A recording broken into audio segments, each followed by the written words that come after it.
Hey, this is Danny from Scare Talk. Before we get into all the horror greatness, I gotta let you know about Anchor. Anchor is the host site that we use to record our podcast. Anchor will upload your podcast to Apple and Spotify and many other listening platforms. Anchor is completely free, and you can download the app or go to the website, anchor.fm, and you can record straight on there. There's also some cool editing tools that you can use. Did I mention that it's free? Yeah, so if you want to make a podcast, Anchor is the way to go. Go check it out. Now, for the spooky stuff.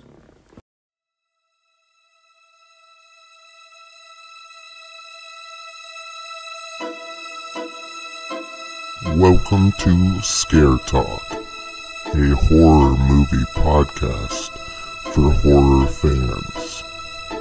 This podcast will cover horror movie reviews, ratings, and rankings. Now for your hosts, Danny and Joel.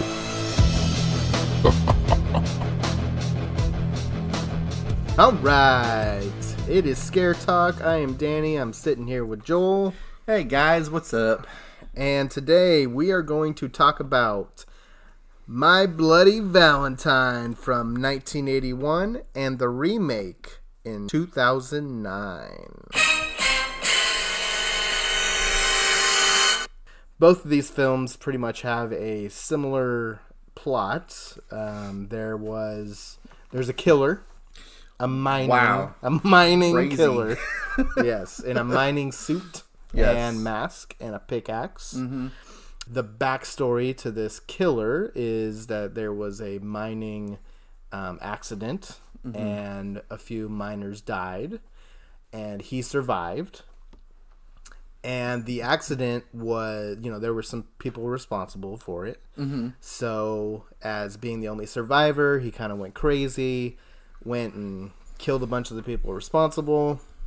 And then both of these movies take place 10 years after that event, with some of the same characters, some different characters. So that's basically the plot, and then people start being killed. Start dying off one by one. By a mysterious serial killer. Yes, in a mining suit and mask and pickaxe. So there's more to it than that. But that's pretty much what you're gonna see when you watch the movie. There's a little bit more to the story, but that's all we'll get into. That's the basics. So did you see the original? Because I know me and you both saw the remake back when it first came out. Yes, we Had did. you seen the original before just watching it recently? I think I may have seen it like once or twice before recently. It's not one that I grew up on. Yeah. I may have watched it once back in like the 90s. I don't remember. I really didn't remember like pretty much anything after, like when I watched it recently. Yeah. From it. But I do think that I watched at least once or twice. Okay. Back before. Yeah. Okay. Yeah, I had never seen the original.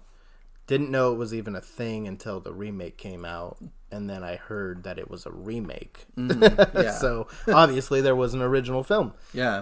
Hadn't seen it, hadn't heard about it. I had, recently gotten more into classic horror movies, and this one came up quite a bit when I was looking into some of the 80s slashers, and so then Valentine's Day came, so we decided let's do this one. Let's do My Bloody Valentine. Yeah. 'Cause it's in the title. So, now let's talk about both movies. Kind of compare and contrast. So, the first one, what did you think? Well, let's compare the first to the remake, kills-wise. What did you think was better? What did you like? I liked the remake kills-wise more. Yeah. The original, because it was done in the early 80s, it was 1981 when it was made. Yeah. It was in the beginning part of the slasher phase. Yeah. So it wasn't really a movie that had like really good kills in it. It had a couple of scenes where it showed like a heart in a heart-shaped chocolate box. Yeah, which was kind of cool. In My Bloody Valentine, you would, and it's a heart, and it's a heart, yes, inside of a heart, yes. Wow, that is crazy. And honestly, that had probably never been done before My Bloody Valentine 1981, which I give it props for. Yeah. Originality. Yes. There's a lot of that in this movie. Yeah, it was original back when it came out. It was original when it came out in 1981, in the early part of the midst of the slasher phase. I can appreciate that for that reason. But the kills in the 2009 version were a lot better. Yeah. There are a lot more of them. And it's just... it just comes with the times, really. Like, you have enough, you have quite a few years of slasher movies. You're bound to get it right at some point, eventually. As far as that goes, the 2009 version is better than the original 1981 as far as the kills go. Yeah, and I agree. I think being that the remake is also a 3D movie. It was, yes. Some of the kills were... definitely made for 3D, yes. Which seeing it in a non 3D way makes it really funny to see. Like at one point, the guy with the killer stabs a guy in the back of the head, and his like eye pops out, and is so completely 3D. Yeah, it's almost laughable. Yeah. I really enjoyed it in 3D. We saw it in theaters, and I remember it being cool in 3D. I'm not a fan of 3D. I don't like it. I don't think it's necessary for most movies. For slasher movies, at least this one, it was done well. It was done properly. Seeing it on video or DVD, Blu-ray, whatever way you're watching it these days, and not 3D, it looks ridiculous. It looks crazy. It looks like, yes, this was meant for 3D, and it definitely was. Yeah. So it's not one that was thrown together for a 3D release. No, they purposely made this 3D for sure. They did. Which I respected. Yeah. And the kills were much better, way more creative in the remake. The original had just normal everyday kills. There was that everyday kills. Just sounds so ridiculous to say out loud. Just normal everyday kills, man. just so casual about it. Random Tuesday kill, whatever.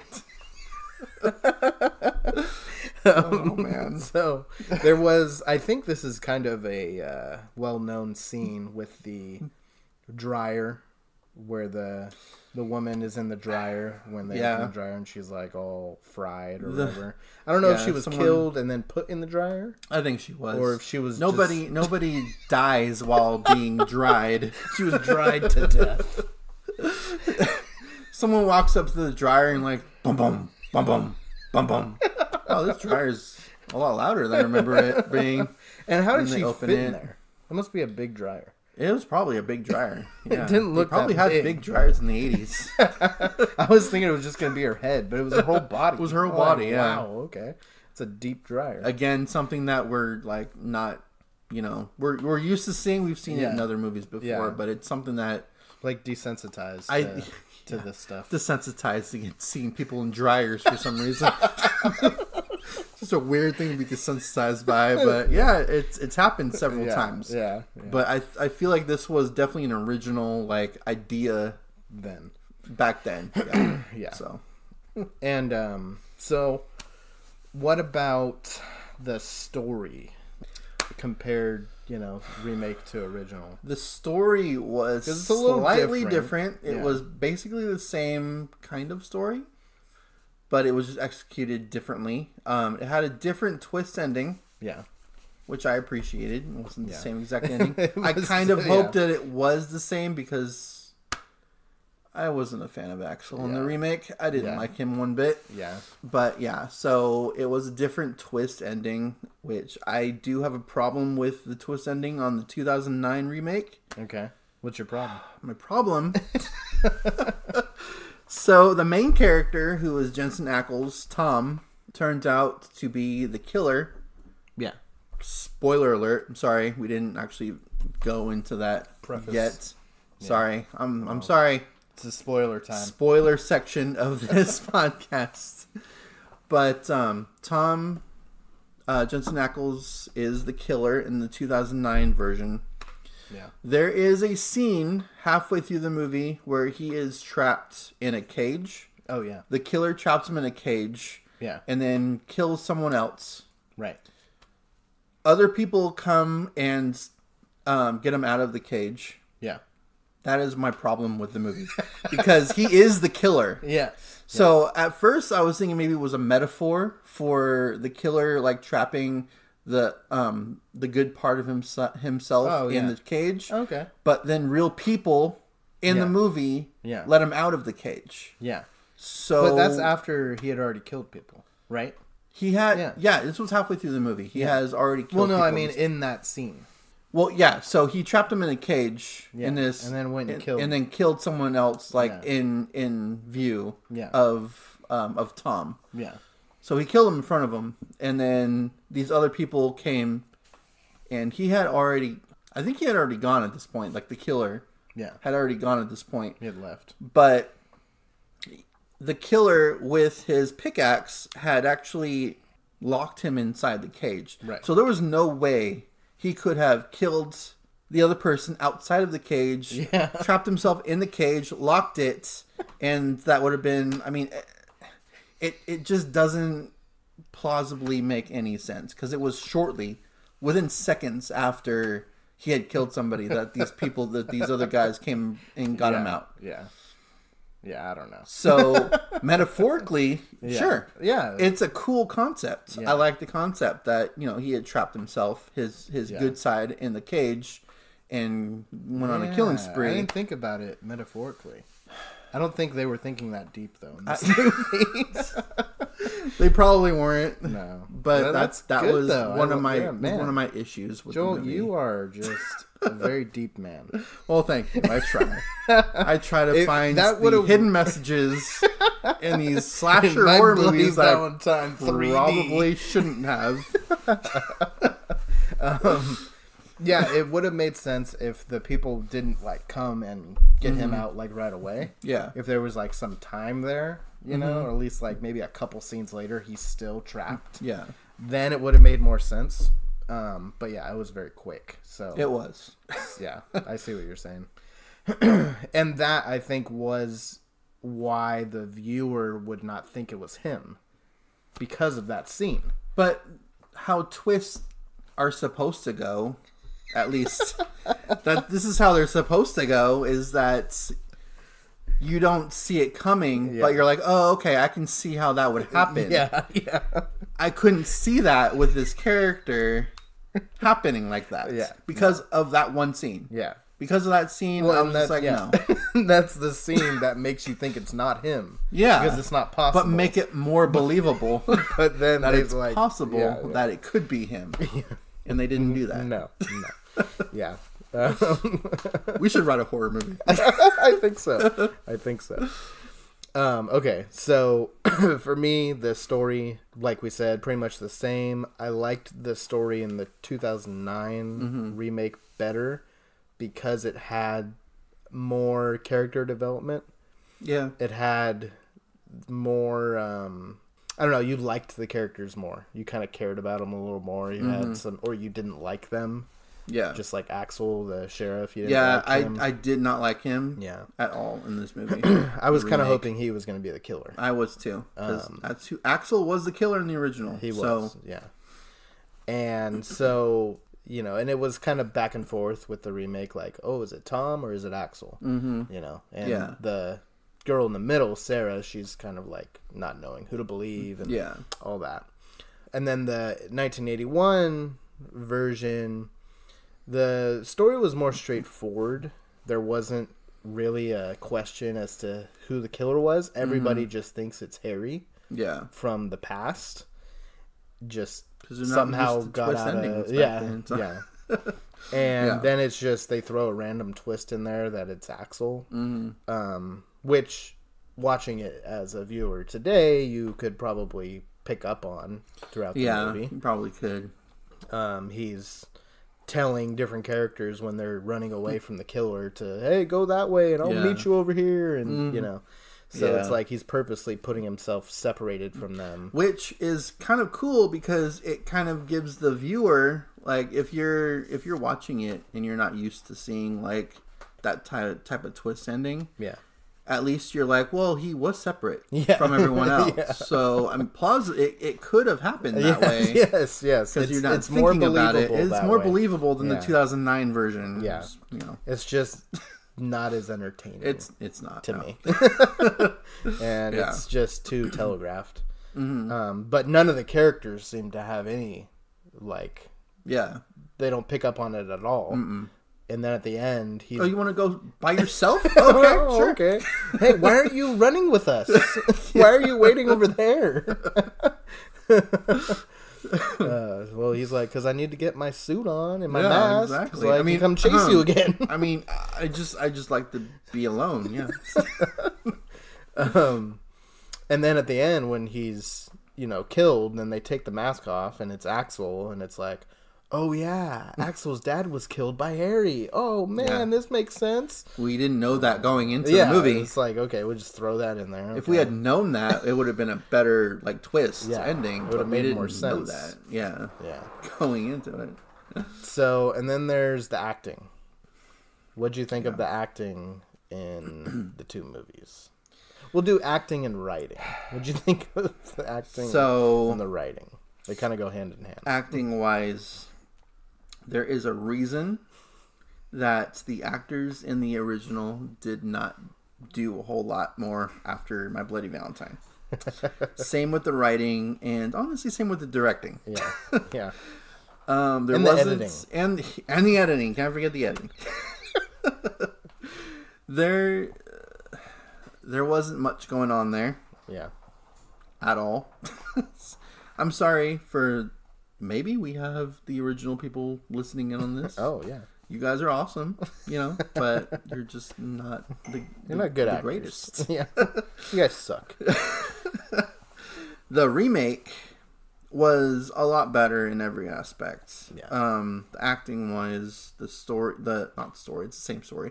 The directing and the writing was a lot better. They had more time to establish the characters. They had more time from the 80s to 2009. They had more time to make sure that they got the directing right. They got the kill scenes right. Yeah. And the acting right. Yeah. So it was definitely, to me, a lot better in the 2009 version. Yeah. I'm sorry for those who grew up with the 80s version who are listening to this. Like, nostalgia-wise, I'm sure you probably like it a little bit more than the remake. But as far as the story, as far as every other aspect of the movie goes, the 2009 version is better. Yeah, I agree. So what are you going to rate these? What's your grade? So... the original, My Bloody Valentine, 1981, I'm probably going to give a C-. Okay. And the remake, B-. Oh, all right. Yeah. So I'm going to go with a D+ for the original. Okay. Bad acting, bad editing, bad directing. Cool story. Yeah. And it was an original story then. So I got to give it a little bit of credit there. Mm-hmm. I like the killer. I like the look. The miner. Yeah. I like the weapon. Mm-hmm. But, that can only take you so far. Yeah. And compared to other slashers of the time, definitely the worst one I've seen so far. Yeah. And then the remake, I will give a solid C. A solid C. Yeah. Okay. I'll give it a solid C. All right. Better pretty much everything compared to the original. But I do now with your logic issue. I did have that issue too, but I kind of played it off as, or excused it as, oh, he killed that guy and then he went back in and locked himself in. But you're right; it was very quick after. Yeah. So they made sure to show that the lock was, or the metal part was being like twisted, was being bent. Yeah. No. Can't do that from the inside. No. Not that quick. No. Yeah. So that, I don't. I can forgive logic if the movie is good, like entertainment wise. Mm-hmm. This one, just I don't know. Just no. I didn't. I'm not gonna watch it again. I'm not gonna buy it. Neither one of them. I'm not gonna recommend them. Watch neither one of them again. I enjoyed the remake a lot more than the original, but and honestly, once Supernatural is over, which it should be ending this season, I wouldn't mind like a sequel to the remake of My Bloody Valentine. All right, so yeah, I don't know. I could definitely see them continuing on with that franchise, with that movie. So yeah. Well, we'll see. I mean, it seems like horror movies are, that genre is trying to capitalize on holidays again. Mm-hmm. So, we have Halloween coming back out. Yeah. We had Black Christmas last year. So I could see, I can see it. I can see it happening in again. Like a year or two, come out with another My Bloody Valentine. Yeah, it'll probably be another reboot or, I hope it's not. I want a sequel, but it's been too long. Most likely be another reboot. Yeah. All right. Well, happy Valentine's Day, everybody. Happy Bloody Valentine's Day. I know we're a little late, but whatever. Yeah. I'm sorry. Go ahead and follow us on Facebook at Scare Talk Podcast and listen to us on Apple Podcasts. If you could leave a review on Apple Podcasts, that'd be amazing. It helps us get our name out there and helps people find us if we have reviews. You can give us recommendations for movies. Which we are still planning on doing. We do have a recommendation from someone from Facebook. Yeah. Which we are planning on doing here very soon. Yeah. But yeah, we just have other stuff we've got to do. Yeah. A lot of movies as well. So. A lot of movies coming out this year. Yeah. And then you can find us on Apple Podcasts, Spotify, and about 300,000 other podcasts. We're on all the podcast streamers, so All right, so there platforms. You go. This has been Scare Talk. Sleep tight. Don't let the bed bugs bite.